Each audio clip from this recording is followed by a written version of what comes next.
Varun, morning. एक लंबे weekend की तैयारी हो रही है, लेकिन शुक्रवार को कहाँ नजर रखनी है? सर ने एक इंडिकेशन तो दे दिया, अब जरा स्पेसिफिक्स बता दीजिए। डेफिनेटली लंबा वीकेंड आने वाला है, लेकिन लंबा वीक भी था।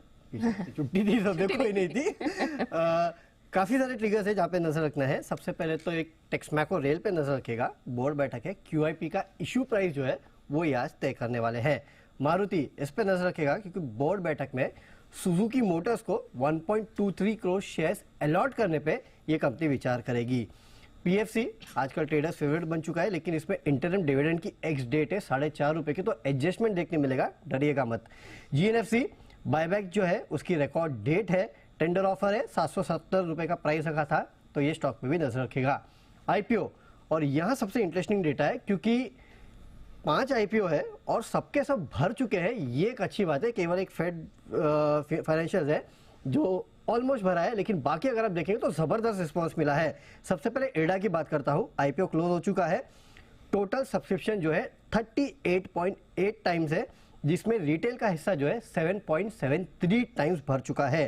टाटा टेक, इसको सबसे जोरदार रिस्पांस मिला है। अभी तो डे 2 ही हुआ है, आज डे 3 है। टोटल 14.85 टाइम्स भरा है। रिटेल का हिस्सा 11.19 टाइम्स भर चुका है, और जो शेयर होल्डर्स के लिए रिजर्वेशन पोर्शन था वो करीब 20 गुना भर चुका है। फ्लेयर राइटिंग, यहाँ पे भी आज तीसरा दिन है, डे 2 का अपडेट दे रहा हूँ। टोटल 6.11 टाइम्स भरा है, इसमें रिटेल का हिस्सा 7.14 टाइम्स भर चुका है। गांधार ऑयल, इसको भी बहुत बेहतरीन रिस्पांस मिला है, करीब 15.25 टाइम्स ये भर चुका है, इसमें रिटेल का हिस्सा जो है 17.24 टाइम्स भरा है। फेड बैंक फाइनेंशियल्स, थोड़ा ठंडा रिस्पांस यहाँ पे है क्योंकि टोटल सब्सक्रिप्शन अगर आप देखेंगे तो 90% है, यानी कि 0.9 टाइम्स। रिटेल का सब्सक्रिप्शन हालांकि यहाँ पे अच्छा रहा है, 1.25 टाइम्स ये सब्सक्राइब हुआ है। तो करीब करीब जितने भी मैंने आपको IPO बताए सब भरे हैं। केवल एक ये फेड फाइनेंशियल जो है इसमें थोड़ा सब्सक्रिप्शन कम रहा है, हालांकि आज देखना है कि लास्ट डे है, भर जाएगा, लगता तो यही है। अब खबरें और फार्मा स्टॉक्स, कल भी हमने देखा था कि सिप्ला फोकस में था, आज लुपिन भी फोकस में होगा क्योंकि कंपनी को US FDA से दवा की अप्रूवल मिला है। एक कैटरैक्ट की सर्जरी के बाद जो मरीजों को पेन होता है उसके लिए ये दवा है, जिसके लिए कंपनी को अप्रूवल मिला है। और US में इस दवा का सालाना सेल्स अगर आप देखेंगे तो करीब 1500 करोड़ रुपए के आसपास की है। साथ ही साथ एक टाइप 2 डायबिटीज और दूसरे भी बीमारियों के लिए एक दवा जो है उसके लिए भी कंपनी को US FDA से टेंटेटिव अप्रूवल मिला है। और इस दवा का US मार्केट में अगर आप देखेंगे तो कुल सेल्स करीब 4600 करोड़ के आसपास की है। तो दोनों को अगर आप मिला दे तो 2 प्रोडक्ट के लिए जो अप्रूवल मिला है उसके US में मार्केट सेल्स जो है करीब 6000 करोड़ रुपए के आसपास की है, तो यहाँ पे नजर रखेगा। अब सिप्ला, कल सबसे ज्यादा चर्चित स्टॉक था ये। इन्होंने अपने पीतमपुर मैन्युफैक्चरिंग फैसिलिटी जो है उसमें जो वार्निंग लेटर मिला था इनको, उस पर सफाई दी है। इनका कहना है कि 18 तारीख को ये लेटर मिल चुका था और कंपनी समय सीमा के अंदर वार्निंग लेटर का जो है वो जवाब भी देगी। सबसे बड़ी दिक्कत एनालिस्ट कम्युनिटी को ये थी कि क्या इससे एग्जिस्टिंग प्रोडक्ट के ऊपर इंपैक्ट होगा। तो कंपनी का कहना है कि एग्जिस्टिंग कमर्शियल प्रोडक्ट पोर्टफोलियो जो है उस पे इस वार्निंग लेटर का कोई असर नहीं होगा। तो एक क्लैरिफिकेशन जो है वो यहाँ से सिप्ला की तरफ से आता हुआ दिखाई दे रहा है। अब बात करते हैं NMDC की। तो यहाँ पे आयरन और लम्प की कीमतें जो है इस कंपनी ने 3.8% से बढ़ा दी है, महीने दर महीने में बात कर रहा हूँ।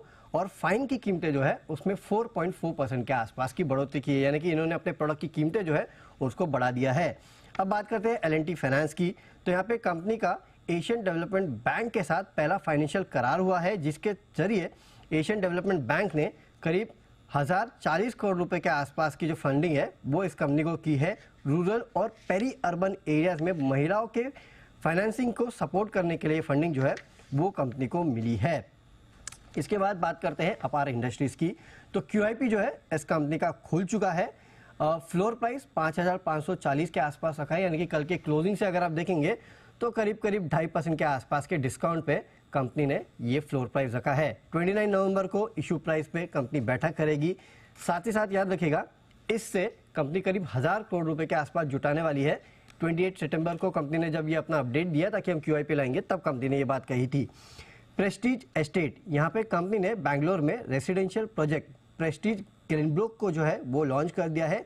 इस प्रोजेक्ट में 2 हाई राइज टावर जो है उसमें 285 अपार्टमेंट्स जो है होंगे और इससे रेवेन्यू पोटेंशियल जो है करीब 550 करोड़ रुपए के आसपास का है। होम फर्स्ट फाइनेंस, कल याद होगा आपको, इसमें ब्लॉक डील्स हुई थी, तो यहाँ पे प्रमोटर ट्रू नॉर्थ ने 34.6 लाख शेयर्स बेचे हैं। एथर मॉरिशस ने भी करीब 23 लाख शेयर्स बेचे हैं। Foreign company orange glove investment ने 28.8 लाख शेयर्स बेचे हैं। तो टोटल अगर आप देखेंगे तो 9.81% इक्विटी यानी कि 86.51 लाख शेयर जो है 870 के भाव पे बेचे गए हैं। बायर्स में स्मॉल कैप वर्ल्ड फंड है जिन्होंने करीब करीब 2.72% हिस्सा या फिर 24 लाख शेयर खरीदे हैं। फिडेलिटी ने यहाँ पे 4.76 लाख शेयर यानी कि करीब आधा % के आसपास की हिस्सेदारी जो है वो खरीद ली है। रेट गेन यहाँ पे एफपीआई सोसाइटी जनरल ने करीब 6.15 लाख शेयर यानी कि आधा % के आसपास की हिस्सेदारी जो है 663 के भाव पे बेच दी है। और तिलक नगर इंडस्ट्रीज, यहाँ पे भी आपको याद होगा कल ब्लॉक डील हुई थी, उस स्टॉक में गिरावट भी हुई थी। प्रमोटर अमित धानुकर ने यहाँ पे करीब 30 लाख शेयर यानी कि 1.5% के आसपास की हिस्सेदारी जो है 252 के भाव पे बेची है। इनका हिस्सा जो है 15.57% से गिर के अब 14% के आसपास आ चुका है। चलिए, तो बाजार से रिलेटेड अपडेट्स वरुण ने आपके सामने रख दिए हैं और यही वो पॉकेट्स हैं जिनमें आपको सबसे ज्यादा हलचल आज के मार्केट में देखने को मिलेगी। धन्यवाद वरुण, पूरी डिटेल